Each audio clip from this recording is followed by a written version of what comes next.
seeing brand new machines kick ass is nice, but there's a special kind of satisfaction from seeing an old unit being able to do the same. So today we're going over 5 of the best outdated mobile suits that were still able to show the newcomers a thing or two. Keep in mind though that for this list I'm only using quote-unquote regular mobile suits. So if you want to see old Gundams that could still kick ass, you can click the link on screen right now or in the description down below. And I'm starting off this video with one of the most obvious choices for many people in the West, the Tallgeese from Gundam Wing. As the grandfather of all mobile suits in the After Colony era, it was originally considered to be too difficult to pilot and subsequently simplified as the Leo. By the time then that the Gundam Wing anime started, the Tallgeese was seen as little more than a museum piece.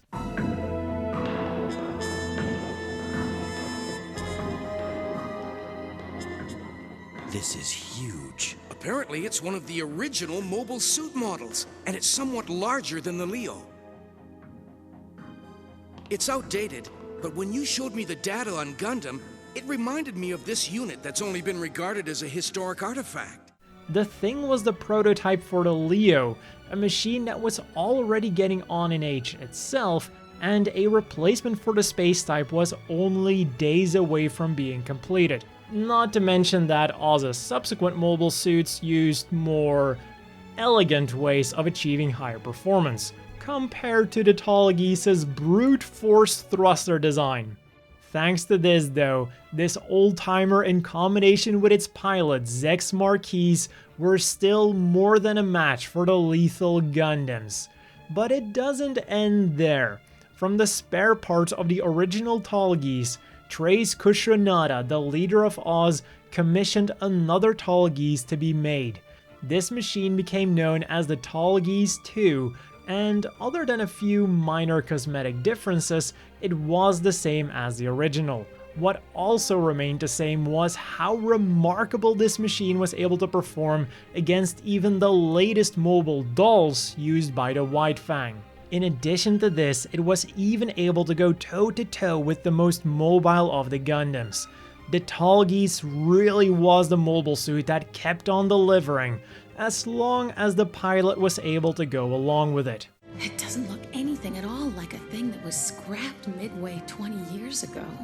The revolution speed applied by the Verniers allows it to reach more than 3 times that of the Ares. We were unable to determine its maximum speed. I passed out during the trials. You were the test pilot?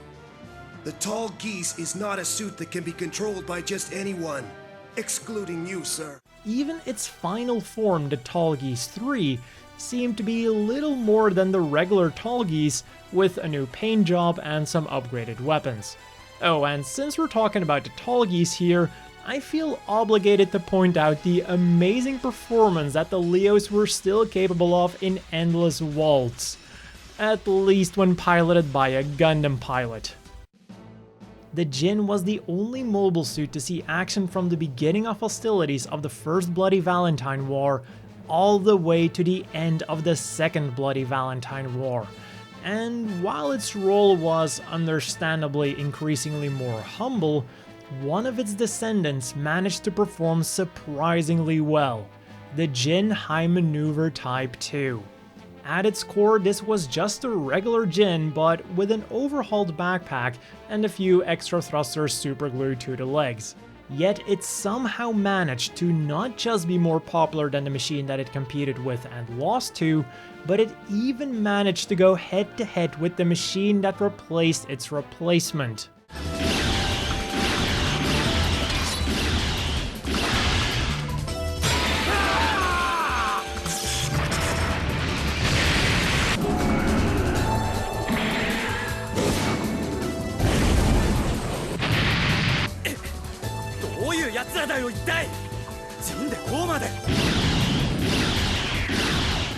And yes, the high maneuver Type 2s of that particular event were highly skilled pilots, but the pilots of the Zaku warriors there were equally highly skilled pilots. This really underlines the quality of the Ginn's design. The next entry on this list then embodies the two things that the Iron-Blooded Orphans series features prominently: old machines that just refuse to die, and names that everyone can argue over how to pronounce. Do you say Grimgerde, like most English speakers? Do you say Grimgerde, like a cultured person? Or do you use a nickname to avoid the hassle? Be sure to argue over it in the comments, because it tells YouTube that this is a popular video. Back in the days of the Calamity War, Gundam frames and mobile armors reigned supreme, but near the end of it, a new frame would emerge to rival the Gundams, the Valkyria frame. This frame was lightweight, resulting in superb maneuverability both in space and under gravity. Other than that though, not a lot is known about them during the Calamity Wars, but during the events of the Iron-Blooded Orphans anime, one of them, the Grimgerde or Grimgerde, sure came back with a vengeance. Even with only 2 swords, its pilot McGillis Farid would make quick work of any grunt that stood in his way. Not even a souped up and modernized Gundam frame stood a chance.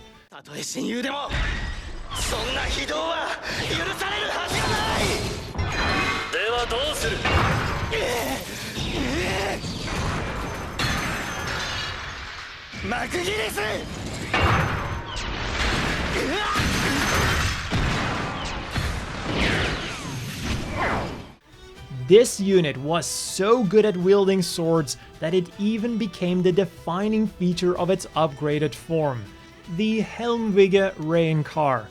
It was truly one of the best sword holders around. At one point in the Gundam 00 universe, the Union flag was the most advanced and powerful mobile suit ever. However, after the dawn of GN-powered mobile suits, traditionally powered machines like the flag suddenly became obsolete overnight. But not everyone was ready to give up on the flag so quickly. Having pride in his capabilities as a flag fighter, Union top ace Graham Aker vowed to defeat the GN-powered Gundams with just his flag, and even turned down the opportunity to pilot a GN-powered Jinx. And through sheer willpower and some help from his engineering buddy, he managed to push the flag to its maximum performance, even inspiring a new mobile suit in the process, the Overflag. Eventually, his custom flag would even be outfitted with a GN drive, finally giving him the power needed to fight on equal footing with his beloved Gundam, and to avenge his fallen comrades. There's another one? It's a flag with a pseudo-solar reactor. I've so wanted to meet you. I've wanted to meet you so much, Gundam!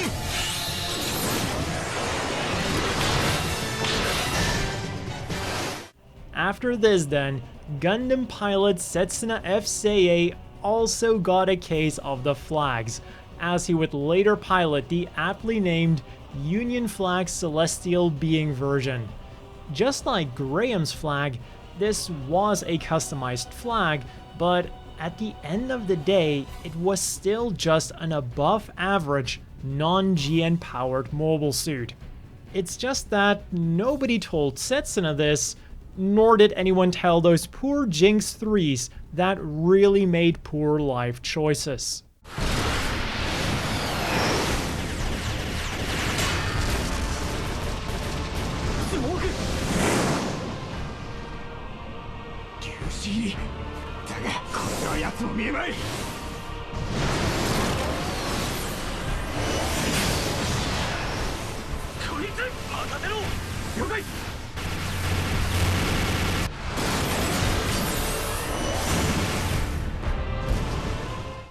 When we're talking about old clunkers that could still kick ass well after their use-by date, I don't think it gets much crazier than the Turn X. Built long ago in a star system far away, this incredibly powerful machine was one of the 2 units responsible for resetting all of Earth's technology. after this cataclysmic event, it would lay dormant on the moon for millennia, where it would finally be dug up again to serve as the personal machine of Ginn Ginganam, Doomsday MacGuffin included. But for the sake of this list, the turn X is a bit unfair, so that's why I'm only going to keep it as an honorable mention. Instead, we're ending it with another excavated machine from turn A, the Zaku. So what makes this thing totally different from a Zaku? Well, if you look at their performance, mostly being able to hover over water, it becomes quite clear that these are very different from the vanilla Zaku that the exterior would lead you to believe. So that means that this would either be a replica, a heavily upgraded version, or an FZ version in disguise. But whatever the case might be, these units were even older than the already millennia old Turn X, and actually managed to be somewhat useful.